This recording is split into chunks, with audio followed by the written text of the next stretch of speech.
Today on Leave with Love, we're just going to talk about one thing and one thing only, and that's going to be overpayment from Social Security benefits. That's going to be the one and only topic today on Lead with Love.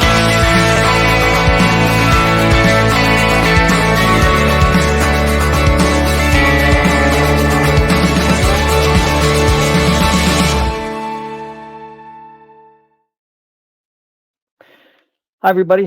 This is Chris Greco here with Lead with Love. We're just going to cover a really quick topic today, and that's going to be overpayment, because I just read something in AARP magazine talking about overpayments, and the Social Security Administrator right now, the Commissioner, is Martin O'Malley, whom I am not a fan of, never have been a fan of. I know he's going in there trying to fix things, but I think what's happening is he's getting the wrong advice from the wrong people, and he's trying to fix things really quickly. And you can't do that in government. It's like an aircraft carrier. It takes to turn it. It takes we used to say it was like a big, gigantic aircraft carrier that took a long time to turn, right? And it's going to take years to turn Social Security away from its current practices. And this guy's trying to do it in a year. I don't think it's going to happen. So I think what we'll do is we'll cover this thing as quickly as humanly possible without having any problems. And I think we're going to talk about overpayment, right? So overpayment aspects. And we'll start with the overpayment of Social Security funds and how exactly that happens. Because I think it's really important to understand how the situation happens. So, I mean, let's talk about this for a second. And I think it's really interesting to talk about. So what is overpayment, right? Overpayment. Every month, a Social Security beneficiary gets a certain amount of money. What happens is that amount of money is based on your earnings. And those earnings are based on a number of years, what they call 40 quarters or 10 years of the highest income that you earn. And that's from your W-2 forms, usually. If not, it's from your 1099s. It's from those that you give in the way of income to the IRS. And that's what that's based upon. What happens is that people walk into the Social Security office and they say, I want to start receiving my Social Security benefits at 62. Now, they've received this. They've done that for a number of reasons. They've done that because somebody has advised them. It could be a financial planner, it could be somebody else, has advised them to go in there and take that at 62 because, wow, in 10 years or in 5 years or whatever number of years that they state, because of the Congressional Budget Office constantly does a reconciliation of all these different budgets. And they say Social Security is not going to be around in 2040, or Social Security is not going to be around in 2030, or Social Security is not going to be around whatever. So people walk in and they go, I want it now. I want my benefits now. I don't want to wait. Fine. But if you take benefits now, you have to understand there's a certain limitation of income that you can make while receiving concurrently, while receiving Social Security benefits. And a lot of people sit back and they go, well, I'm going to retire at 62 and I'm not going to work anymore. If you're not going to work anymore, then getting Social Security at 62 is fine. Just understand that there's a thing called full retirement age, or FRA. That FRA is based upon your birthday. And what happens is people don't understand that if you take benefits before your FRA, before your full retirement age, then those benefits are going to be reduced by a percentage by that number of years. So the percentage over that number of years. So there's going to be a percentage you will never get back ever. And I'm going to refer to a YouTube video that I did before that you can refer to that talks about these different areas. But what I want to talk about right now is overpayment of Social Security funds and how that all works. So how does it happen? Overpayments are the result of SSA paying more to the beneficiary than they earned. You earn Social Security benefits. If you receive more than you earned, you have what they call an overpayment. It's normally caused by an annual reconciliation that the Social Security does. Social Security is not every month or every day or every week or whatever.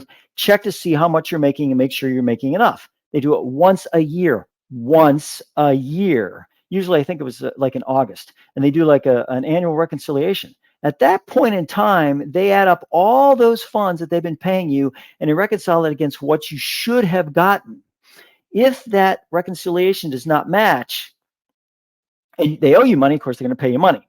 I would hope somewhere along the line. But if it's the opposite way around, you owe them money, then they want that money, and they kind of want it now. So people continue to work full time, even though they are warned not to do so if they make over a certain amount of money and they want it before their full retirement age. Very important. Full retirement age. Look that up. Make sure you understand what that is. So SSA takes, I think, $1 for every 2 earned. Now, understand, and I'm gonna circle this thing here real quick. $1 for every 2. I think it was that way. I'm going to check that out again just to make sure. But it is, it's the the overpayment deal. And let me just check that overpayment of Social Security. And I think it is $1 for every $2 you make. $1 for every $2, because this is important, and I think it's something that we want to make sure. So we deduct $1 for, so SSA.gov. If you earn over the limit, we deduct $1 from your Social Security monthly benefit payment for every $2 you earn above the annual limit. Now that's in blog.ssa.gov. So that's something that's still valid. This is also explained in this video. You want to see a video that explains that type of thing? Take a look at this. This gives you some rules, gives you some places to go for SSA.gov, all those areas that we'll talk about later. So the process. Every year, SSA does a reconciliation. If it turns out they pay you more than you've earned, they call that an overpayment. Then what happens is you'll receive a notice that you received an overpayment. Now that notice is not a great thing to get, right? It's something that if you get it, people kind of freak out, especially when it's like kind of like getting an IRS notice. It kind of freaks you out a little bit. The notice is sent to the address you provided during your benefits interview and the address that you get all your Social Security statements. If you change your address, notify the Social Security Administration, SSA.gov. If you already have a myssa.gov, you can change your address there. But you can go to a benefits office. You can call a benefits office. You can call and have that change. Just make sure you have all your information, your identifying information available so that you can make that change. Make the change, because that means all Social Security Administration stuff is going to go to that address. So you have to really be careful about that. So what happens after you get your notice? Well, you need to go to the nearest Social Security Administration office and talk to the claims representative about the notice, or the service representative, the SR, they're out front, whichever one. Talk about the notice. Talk about why you got it, what the situation is. They have on file, and they can get for you all the notices that they've ever sent you. You can say, I want a copy of all the notices I've ever sent. You can go walk in there and say that. I want a copy of all the notices I've ever been sent by Social Security Administration. They'll go back, they'll get it, and they'll print it up, they'll copy it, and they will give it to you. This is part of their service, and a lot of people don't understand that. And they have it all. They have every single notice they've ever sent you. This may not be your fault. This may not be your fault. You have to take it as that. Unless you are 62 or 63 and you continue to work full time, then in most cases it is your fault.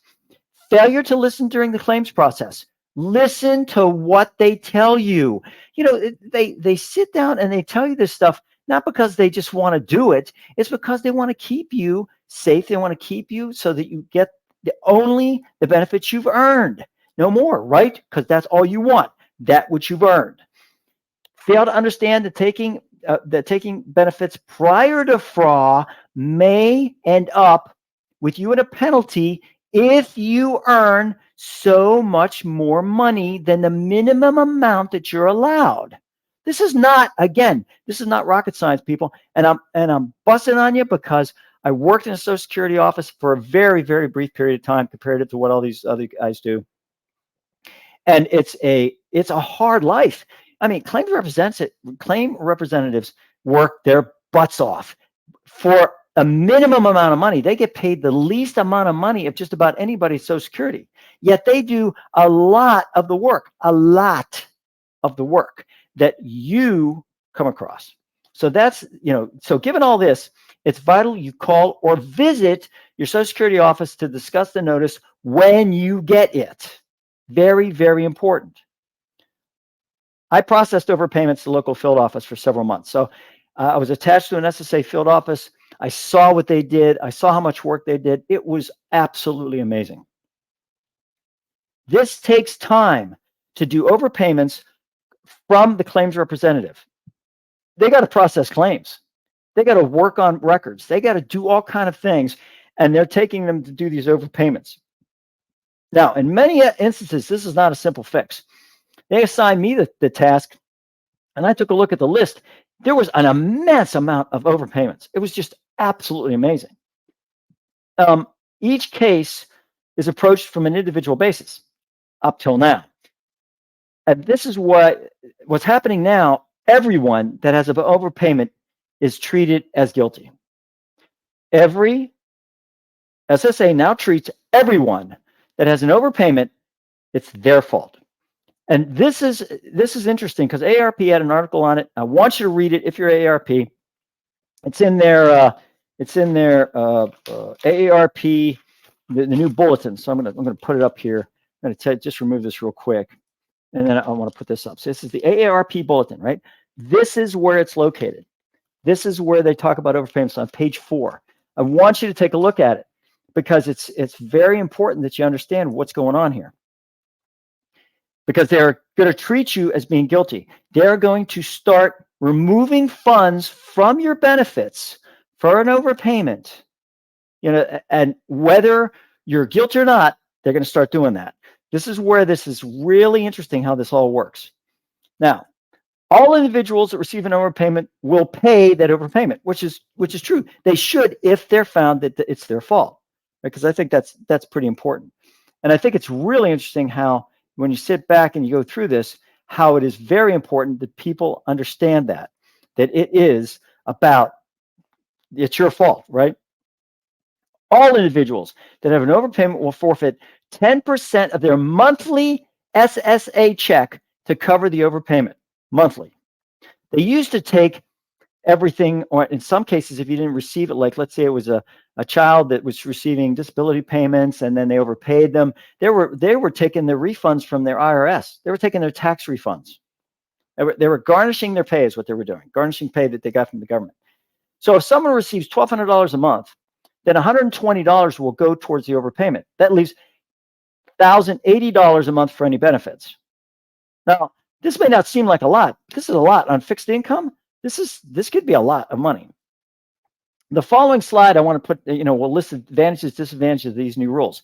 But understand that according to AARP on page 4, it says, and this is very, very important, it says, and I quote on page 4, it says, the agency will continue paying benefits, but withhold 10% to put toward repayment. It does not say 10% per year or 10% per month. Either way, you're going to be paying 120, you're going to be paying 10% of something, but they don't go into what.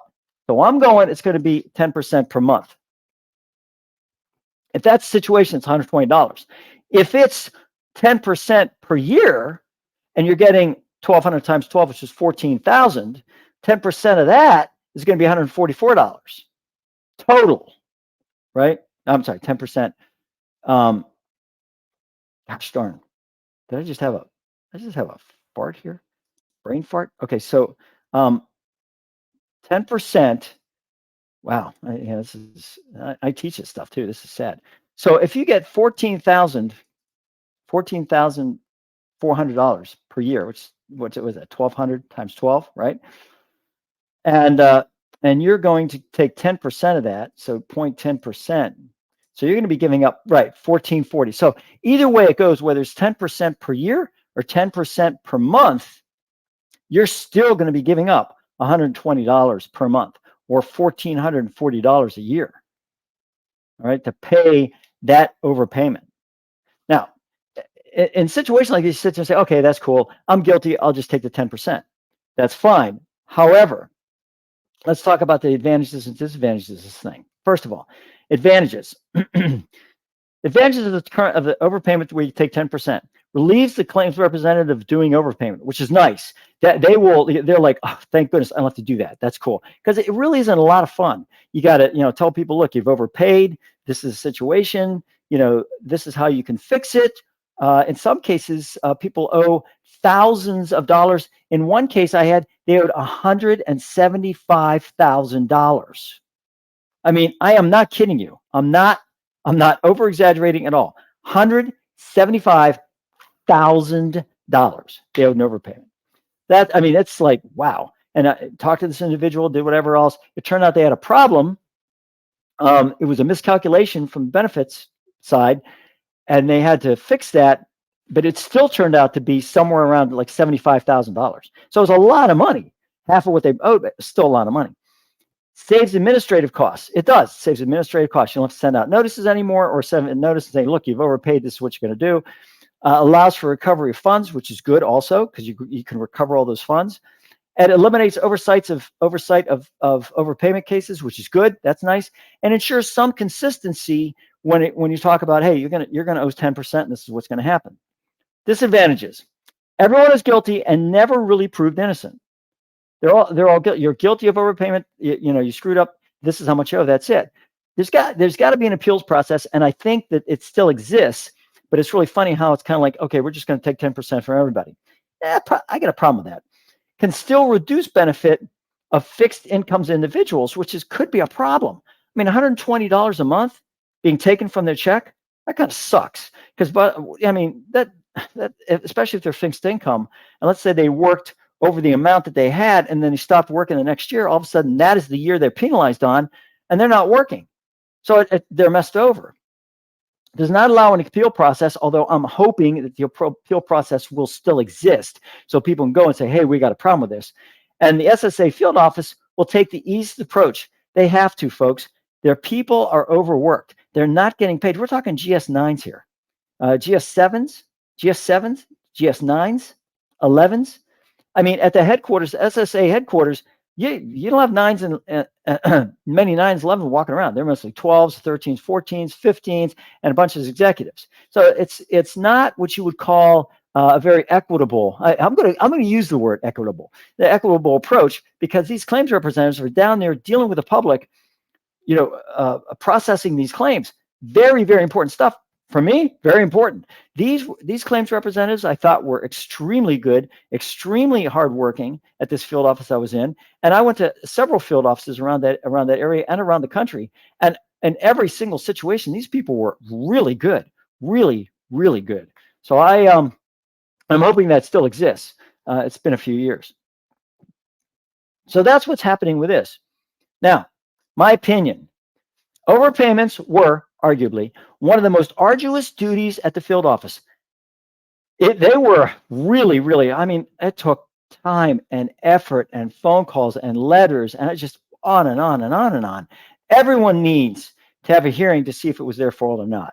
I agree. In some instances, all overpayments were forgiven, because I shouldn't say all overpayments, but all of that specific overpayment. So all of the amount of that specific overpayment were forgiven because it was SSA's fault. And I think, and it was because of incorrect information, either something they had done with calculation or incorrect information that they had, or something that made that overpayment go away. That is the situation with some overpayments. And this is really phrased wrong. It shouldn't be all overpayments. It should be all of a specific overpayment, all of the amount of the specific overpayment. So claims representatives, as I said, are the lowest paid workers in the SSA system and do an immense amount of work. And I'm going to tell you right now, and as people's headquarters can come back and bust on me, some of the people at headquarters SSA are fantastic people. They really do a great job. And some of them are just not doing the job they're supposed to be doing for the amount of money they're making. And these claims representatives, I can tell you right now, for the amount of money they made per year, they were busting their hump every single day, every single moment of every single day. I mean, they were getting half-hour lunches, of which some of them I know were working during their lunch hours. They were eating at their desks, working. I mean, it's just this amazing bunch of people. AARP says in this AARP bulletin, it's critical that Social Security works closely with families who are being impacted by overpayments, especially in cases when it was the agency's fault to begin with. This is Bill Sweeney, AARP's Vice President of Government Affairs. How are you going to know if it's the agency's fault if you're just going to say we're going to just slap 10% on every single overpayment, which is what they said and which is what Martin J. O'Malley has inferred. So everybody at the field offices love this guy because he's saying, hey, you don't have to worry about overpayments anymore. Well, I'm going to tell you something. You got to treat them as individual case basis. There's going to be an issue here. And people are going to start going to the congressional representatives and saying, look, I'm getting this overpayment. I shouldn't be getting this overpayment. And the figures really stink. I mean, the amount of money that they're collecting versus the amount of money that they should be. It says here $23 billion overpaid benefits uncollected by SSA in the 2023 fiscal year. $23 billion in overpayments not collected. Well, wait a minute, folks. Which way do you want it? Do you want it 10% off everybody's? Yeah. They start taking 10% off mine, and I took mine after FRA. There's going to be an issue here. I'm going to start talking to them. I'm going to start figuring out what's going on. I'm going to be doing everything, including sending stuff to SSAIG, to my congressional representative. There's going to be AARP. You're going to be the last person I'm going to worry about. I'm going to send it to my congressional representative. And that's what people should do. If you have a problem with SSA, yeah, you can go AARP. No, I'm going to go to my congressional representative, and I'm going to say, look, I voted you in. Let's get something straight. I'm a constituent. Let's get this thing done. And trust me, they'll take your case because they take every case they get. In the several months I worked on overpayments, I found some were SSA's fault. Incorrect calculation of the overpayment, as I've told you before. Incorrect delegation of the overpayment. In one case, they gave it to a kid. The kid was getting married. Called me. I called him on my overpayment. He said, "Look, my mother was the one who got overpaid this. I was a small kid. All of a sudden, they're coming after me. I've already paid so many thousands of dollars." And I went to the field office manager and said, "This is ridiculous. This kid is getting garnished pay for what?" I started taking a look at the record and whatever else. Relieved him of that duty. Incorrect administration of the overpayment. In some cases, in one case, I had a situation where a guy walked in and said, "Look, I already paid $2,000. They said I got another overpayment." And they sent him a notice at one point in time, of which I printed out, which he didn't have, that said, "You owe no more money." It said it right on there. You owe no more money. What it meant to say was, you owe no more money at this time. I said, you take this letter. I said, we're going to relieve you of this overpayment, the rest of this overpayment, and you make sure you keep this letter, because somebody comes back at you, you give them that letter and you say, you said, I owe no more money. That's just no more money at this time. I owe no more money. I mean, as far as I'm concerned, I could take that to a legal representative and they might make it that, like, you owe no more money ever. So this is a situation that goes on there. Possible solutions: pull a CR to work exclusively with overpayment. Now they do that, right, over a certain number of days. The advantage is you get full time on overpayments. Disadvantage is you're taking somebody off the line, which is what happened originally. Put together a set of CRs to address the overpayment and put them in an area, let's say, at a specific field office or regional office or even the headquarters, just to work on overpayments every day, 8 hours a day. That's all they do. That's all they do. Basically, they're investigators is what they are. Advantage: one-stop shopping. Boom, you go to one place for the overpayments. Disadvantage: another layer of bureaucracy. SSA has got so many layers of bureaucracy, it's unbelievable, as every federal government agency does. If there's a problem, they make an office for it. They pay big dollars for somebody to head up that office, and then people go in there. It's ridiculous. It's ridiculous. Or they get a government contractor. Big deal. Immediately take 10% of any beneficiary that is overpaid after taking the before fraud benefits based on income. So we know that in almost every situation, if not every situation, the person just didn't listen during the during the claims process. They get written, they get signatures and initials and everything else. So that's a big issue. If in any situations, there are of course pros and cons, but penalizing everybody is not judicious, but really capricious. You're trying to, you're just doing it. Okay, we're just going to do it. That's what we're going to do. So I think that's it. Yep, that's it. So the bottom line, this whole thing is this. When you get the claims process, listen to the claims process. Listen, take notes, make sure that you sign, we sign, you know what you're signing, you know what you're initialing, you understand the limitations of what you're getting. And I think if you do all that, then the overpayments will decrease because people will be smarter about what they're doing. If you get a notice of overpayment and you're sitting back going, wait a minute, I did not make over the minimum, I shouldn't be getting this overpayment, there's an issue here, go to the Social Security office and get somebody to talk to you. They will. You may have to make an appointment, and the appointment may be a couple of weeks, but they will listen to you. So please do this, right, folks? Please, this situation with Martin O'Malley, I'm just not, like I said, I'm not a big fan of this guy. And I think in the long run, Social Security they're thinking that he's in there just fixing things. And all they're doing is they're going to the most expeditious manner at which to do this area. And this overpayments is one area where, yeah, you can do it that way, but you've got to be more judicious, more equitable. I'm going to use that word again, more equitable on how you dish this stuff out, because that is definitely a problem. And it happens mainly to people that take Social Security benefits before their full retirement age. That's the main point. So I know I'm long-winded, and I really appreciate you listening, but this is something that's really, really important, and I wanted to make it, after I got this ARP bulletin, I wanted to make it very clear on how this works and what the situation is. If there's any questions, certainly you can contact me through my email, and I will give you that email right now through the banner here.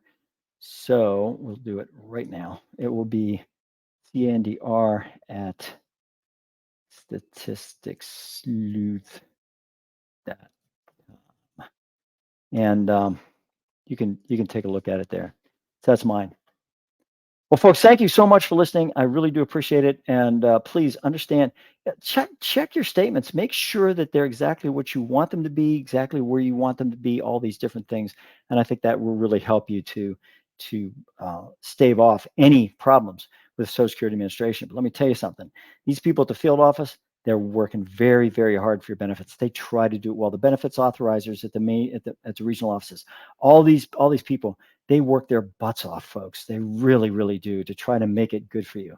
So just make sure that you understand what's going on, and make sure that you check your statement and everything that has to go along with that. So take care. Thank you so much. And remember, always lead with love, learn, offer, value, educate. I'm sharing. This is what I do. I really appreciate you watching. Have a great day. A great, great day.